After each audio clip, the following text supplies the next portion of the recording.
Hey folks, hey YouTube, welcome to The Roots of Evil. There's another episode here. Last time we brought you Eric Tenkar, and this week we got special guest Matt Finch with us. Matt, how you doing this week? Pretty good. How about you? Good, thank you very much. So we're going to continue along with Swords and Wizardry talk, but we're going to get to that in a moment. First, for those that are tuning in and aren't familiar with Matt, we're going to talk a little bit about his background and how he came to be who he is today. So, Matt, you were originally involved with the OSRIC project, which was basically the first Granddaddy clone to push everything that we all do today for the OSR community. It was like the guidelines, hey, if this can work type deal. You know, if then this, that. How did you get involved with that project? It really came from originally talking to people, who were doing stuff with Castles and Crusades, which did not have any sort of trademark compatibility license involved with it. So you couldn't have third-party work done on Castles and Crusades, and so then I kind of put together the fact that if since rules can't be copyrighted, and I'm not giving anybody any legal advice on this because there are a lot of complexities here. But since rules can't be copyrighted, what I started doing was using that in tandem with the open game license from Wizards of the Coast, using a combination of the SRD and then pure rules from first edition D&D, and I basically just rewrote first edition D&D. Initially, it was just the player's handbook and then the rules required to play. With the idea that what that would be a reference for publishers so that they would have something to refer to and to name almost as a code word so that they could publish for first edition D&D, because what was happening at that point in time was that the old school community was really kind of turning into not exactly a pirate's den, but there was complete disregard for any of the trademark stuff. Just, a lot of People just, disorganization and everything too. yeah, and so the idea was to provide a legal pathway for people to do third-party publishing for out of print versions of Dungeons and Dragons. And then so I wrote the initial draft, I think, that I did was about 76,000 words, something like that. Wow. And at that point, Stuart Marshall, who I had been talking with through the whole process of doing it, agreed to take it over, for a couple of reasons. One was just that I was, I had no editor, and nothing is going to turn out as well without an editor as it could with an editor. But also, for Stuart to basically take over the authorship of the thing, because there was a really good chance, we thought at the time, that we were going to get sued by Wizards of the Coast, and he's in England, rather than sitting here in the United States, and so he was a lot more comfortable with the idea of coming out with it. So that's the reason that I'm listed as the initial author on Right. the thing, as opposed to as the author. But on the first draft of it, I wrote the vast majority of it, and then in the version that's out there right now, Stuart drew in a huge number of people, and so there's lots and lots of collaborative work on what people see now as OSRIC. The original version of it was quite small. It was 128 page sort of range there. Yeah, it blossomed into a whole movement itself, and it has its own following and its own website and everything. I'll put a link in that in the notes here for people to go download that for free. As far as I know, it's still free, right? Yeah. Oh yeah, oh yeah. And you can base your own retro clone off of those rules if you'd like, or you can go buck wild and do whatever the hell you want. No, I'm kidding. You need to follow guidelines. Speaking about clones, where along the line after OSRIC, so you handed that over to Stuart Marshall. Now you're free of whatever you're doing at the moment. How did Swords and Wizardry become about? Or when did that Mythmere Games, did that all come together at the same time, or? Well, it was after OSRIC, because after OSRIC, the first thing that happened was about 6 months of I never want to write another thing again, because I had been doing that, just nonstop. It's a lot of work to write a book, and then after that, I was talking to a guy named Jerry Mapes, who was the founder of the Knights and Knaves Ale House, and he's deceased now. Oh. And he was sick, and knew he was going to die. And one of the things he was saying was, I wish you would write a retroclone for original D&D. And my reaction for quite a while was, like I said, I never want to write anything ever again in my life. I don't blame you. Yeah. So he sort of kept on at me about that, and also at the time, I was starting to play sort of a simpler version of AD&D, and that it was those couple of things that came together to write the first drafts of Swords and Wizardry, and so that was how that happened. And then Mythmere Games was just there was something I realized about Swords and Wizardry. The idea was I wanted to get unlike what the project had been with OSRIC, with Swords and Wizardry, I wanted to get the original D&D game style into the mainstream, and I'd never been thinking in terms of mainstream up until that point. But the idea was, and you have to dial back. This was 10 years ago. The old school play style was virtually nowhere in the common consciousness. It was a few forums, a few websites, but very, very little. Third edition was the system that was being used, so it was very rules heavy. This was long before fifth edition began dialing back the complexity.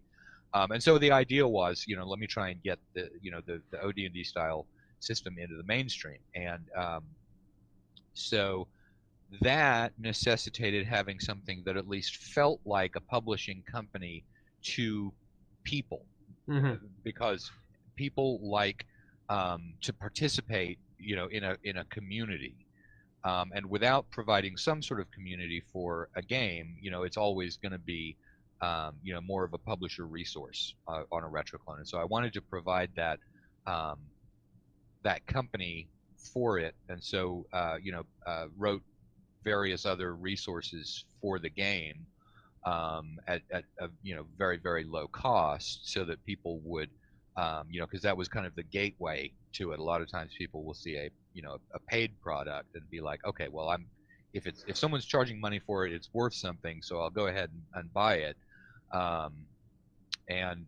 Sometimes, yeah, well, people do tend to, it's a psychological thing that people tend to value something more highly if they paid money for it. It's cognitive dissonance that's one of the examples of cognitive dissonance, which I was not, those were not the terms in which I was thinking about it, but the idea was, look, we're just going to put together a really sort of little company-ish sort of thing, where people can buy stuff for $1 or $2. There's the PDF, and maybe that'll be enough to roll it to a larger level of breaking more into the mainstream gamer consciousness, that there was this style of play out there. Where did I never actually asked you this ever? Where did you get the name Mythmere Games? How did you come about that? I just made it up. Okay, that's perfectly good. That's how I got mine too. So you just kind of made it up. During the second edition days, I made a website, and this was the time when you had to do your own HTML code, and I called it, I wanted a name for it, and so I called it Mythmere's Wondrous Resource. And then when I got my Yahoo Mail account, I went with Mythmere for that, and ended up using Mythmere on forums, and so it was just Mythmere Games, but it was just dreamed up. Apparently there's a well or something mentioned in the Silmarillion, or it might even be in one of the more obscure Tolkien books, where the word Mythmere is used. Well, that makes but sense. That's not where it came from. That was just coincidence. Yeah. Well, it was in the back of your mind, and you liked it so much. Who knows? I don't think it was something that I had read. I've never actually read all the way through the Silmarillion. I've read parts of it, but So we have the Sword and Wizard, and how do we get the branch off? So there's the white box, and you have the core rules that came first, of course. Yeah, the core rules came first because that is what I play in terms of OD&D, which is um, the first three Little books in rounds. the box Yeah. set, plus the Greyhawk book, which is where they introduced using different dice for hit dice. You get a lot of things. The spread of potential numbers for the DM to use gets bigger in that book. Varied dice Um, as opposed to just a single yeah, six-sider. exactly. And so I happen to like that particular combination. So that was where it started with, and then after that was White Box, because a lot of people just wanted to play, the pure what were the first three books, um, and then after that came Complete, which was sort of the full set, and that's really what I play nowadays is Complete. Oh, Complete. Okay. Of druids. And things like that. But yeah, originally it was just the smaller set of things. Back then, a lot of people were interested in playing original D&D just for a sort of historical interest, and so you had people who were like, "Well, I want to play it, as it was written." And there's a lot less of that now, as people, are sort of understanding, OD&D doesn't really work like that. You have to put in a lot of your own, house rules. It was expected that you'd figure one way or the other. So there's really much less of a concept of orthodoxy in the rules for original D&D. There wasn't a lot of hand holding as we have today of rules and things like that. You had to make an adjudication or a ruling, like you're saying, Yep. which I like a lot. So that's how I play my 5e and my more modern games. And speaking of which, do you play any 5e at all, or? Yeah, I'm actually running an online 5th edition game on YouTube on the Uncle Matt's D&D Studio channel. It's called The Heroes of Jordiba. Oh, I didn't know that was 5e. Okay. Yeah, that one is 5e. Well, there's also Swords of Jordiba, which is original D&D. So it's two different adventuring parties in the same world. Okay. So tell us a little about your YouTube channel and how you got that started, and you're on this adventure as much as I'm on this adventure. So Yeah. how did you first decide that I'm going to jump in, because you're an old school guy, and I never would have thought you would be jumping into the YouTube channel thing, and then boom, one day I see your face all over the place. It was because my son was walking around listening to a show called Heroes and Halfwits, which is Yeah. a performance, of a D&D game, and it's not an actual play. I don't believe it's more scripted than that. But he doesn't play D&D, and so I was, my reaction was, "You listening to a D&D game? What's up?" And so he explained all that, and I realized, that there's this group of people who listen to that sort of thing. So I thought to myself, well, hey, once again, this is the whole original D&D play style into the mainstream. I was like, well, why don't I run an original D&D game? If people are interested in seeing what that looks like, I'll put that out there. And from there, the concept of the channel also led to, doing interviews with people and so on and so forth. So it's built from that original idea. Well, you originally had Old School Gamer Radio going for a while, Yes. and then it evolved into Uncle Matt's D&D studio, gaming studio. Yeah, the idea behind Old School Gamer Radio was that we were going to put together a website that would connect up the various written resources for old school stuff that are out there, like the blogs, but connect those up in a hub with the podcasts that are out there and with the video channels that are out there, because there's no good. Those are sort of decoupled from each other, all the different types of media for old school stuff. And it turned out that we decided that it was a little bit redundant, and what we wanted to do was turn it more into a gateway into old school stuff, rather than trying to be a repository of links. Part of the reason being that just Eric Tenkar has got thousands already such a good handle on that kind of thing, that it was duplicative, except for the podcasts and the videos. So we talked with Eric, and I said, hey, if you will add the podcasts, and basically take these parts of it and put it into your site over at Tenkar's Tavern, then I will focus more on being the gateway kind of a thing. And so I have not built out that website to the degree that I'd like to build it out. Oh, the other thing was just that we realized, the functionality was not going to be there, that you could do a lot of the stuff that we wanted to do. You would either have to spend an enormous amount of money on how it would work, or you would have to have just the same basic level of functionality as a blog site. And so since Eric had that, it was like, look, it's just the way this is shaking out. It's probably there's probably a more optimal way of organizing this than I had in mind at the beginning. It was kind of reminding me of OSR Today. You remember when that was around, that website? Yeah, Jason McCartan's thing. It was kind of reminding me of doing that, but just adding more of the videos and the podcast to it. And I was kind of hoping that you were going to do that, and then you moved it over, and it's still working the way it is. But I was hoping it was more like the OSR Today. Well, the video channel was always going to be a part of that. It was just that it was sort of, the idea was that it would connect. It would be connected to the website. Like a hub and spoke kind of thing, and that would be where you'd get video content and stuff like that on the website, and may still get to doing that and embed. You have the studio. You have what are you working on right now that you can tell us? What are you writing? What's something that's coming out that you're doing that you could talk to us about? Well, I mean, the main stuff that I'm doing some stuff for Frog God. Which is just working on the campaign setting, the world setting, Lost Lands.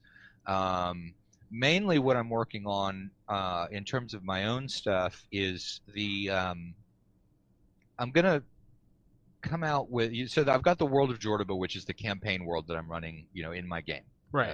Which is the online games, and people can watch those on Twitch or on YouTube. And it's a brand new campaign world. It's not something that I'm doing top down. It's something that I'm just developing, the way that you actually usually do with a campaign, which is, you start playing, and a lot of it evolves out of what you need for the games. And so as we're going along, my patrons on Patreon are getting little overview stuff. They're getting the monsters that are being written for it.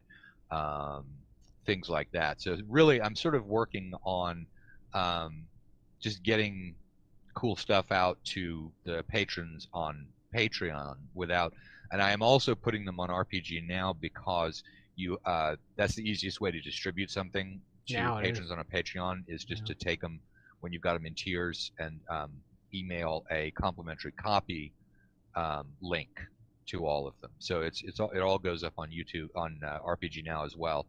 So that's really it. I mean, so what I'm going to be coming out with over the course of the next 6 months is probably going to be a combination of little campaign world gazetteer snippets that eventually will get put together.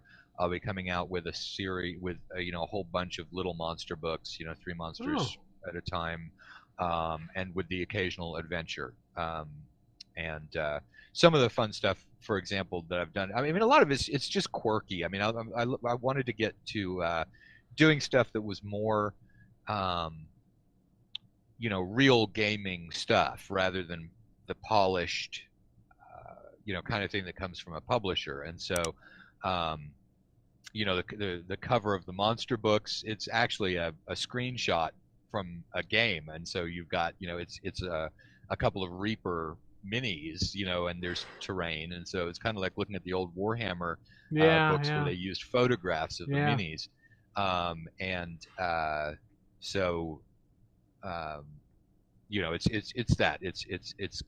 it's a little more rustic or something, but it feels real.